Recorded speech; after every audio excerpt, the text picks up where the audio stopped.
சசிகலா பன்னீர்செல்வத்திற்கு அதிமுகவில் ஒருபோதும் இடம் கிடையாது என எடப்பாடி பழனிசாமி திட்டவட்டமாக தெரிவித்திருக்கிறார்.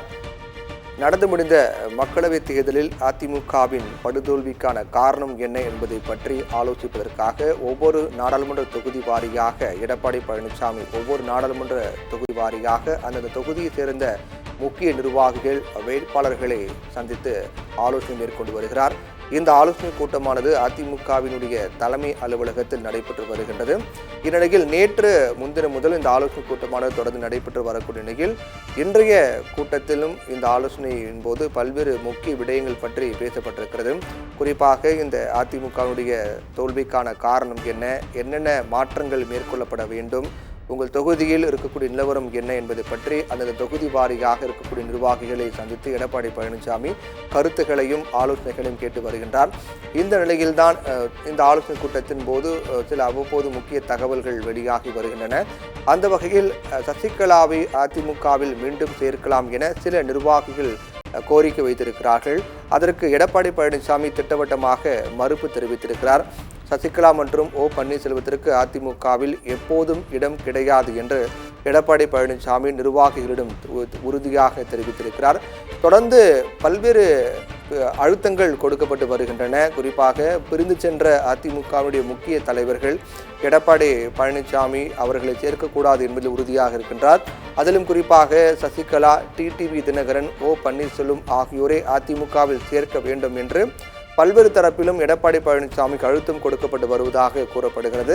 சில நாட்களுக்கு முன்னதாக கூட முக்கிய முன்னாள் அமைச்சர்கள் எடப்பாடி பழனிசாமியை சந்தித்து அதிமுகவை மீண்டும் ஒன்றிணைக்க வேண்டும் என்றும், அப்போதுதான் நம்முடைய தொடர் தோல்விக்கு முற்றுப்புள்ளி வைக்கப்படும் என்றும், அதிமுக சிதைந்து கிடைப்பது திமுகவுக்கு தான் சாதகம் என்றும், இதனால் அதிமுகவுடைய வீழ்ச்சி என்பது நாளுக்கு நாள் அதிகரித்து கொண்டே போவதாகும், இதனால் ஒட்டுமொத்தமாக அதிமுக விட்டு பிரிந்து சென்ற பன்னீர்செல்வம், சசிகலா, தினகரன் ஆகியோரை மீண்டும் அதிமுகவில் சேர்த்து ஒன்றுபட்ட அதிமுகவாக உருவாக்கி செயல்பட்டால் மட்டும்தான் மீண்டும் ஒரு பழைய அதிமுகவாக செயல்படும் என்று முன்னாள் அமைச்சர்கள் எடப்பாடி பழனிசாமியை சந்தித்து கோரிக்கை வைத்ததாக கூறப்படுகிறது. தொடர்ந்து அதில் எடப்பாடி பழனிசாமி உறுதியாக இருக்கிறார். அதாவது பிரிந்து சென்றவர்களுடைய கதை அவ்வளவுதான், மீண்டும் அதிமுகவில் சேருவதற்கான வாய்ப்பே கிடையாது என்று எடப்பாடி பழனிசாமி திட்டவட்டமாக தெரிவித்து வருகிறார்.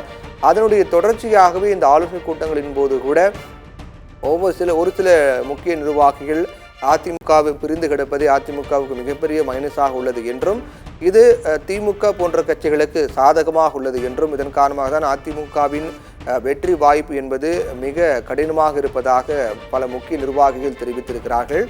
ஆனால் ஒவ்வொரு முறையும் இந்த கோரிக்கை முன்வைக்கப்படும் போது எடப்பாடி பழனிசாமி தரப்பில் இனி எந்த காலத்திலும் தினகரன், வைத்திலிங்கத்திற்கு உள்ளிட்ட எந்த ஒரு நபருக்கும் பிரிந்து சென்றவர்கள் டிடிவி தினகரன், சசிகலா, பன்னீர்செல்வம், அதே போன்று வைத்திலிங்கம் உள்ளிட்ட முக்கிய அந்த பிரிந்து சென்ற நபர்களுக்கு எந்த காலத்திலும் அதிமுகவில் இடம் இல்லை என்றும், அதே போன்று பாஜகவோடு எந்த காலமும் கூட்டணி கிடையாது என்றும் எடப்பாடி பழனிசாமி நிர்வாகிகள் மத்தியில் உறுதியாக தெரிவித்து வருகிறார்.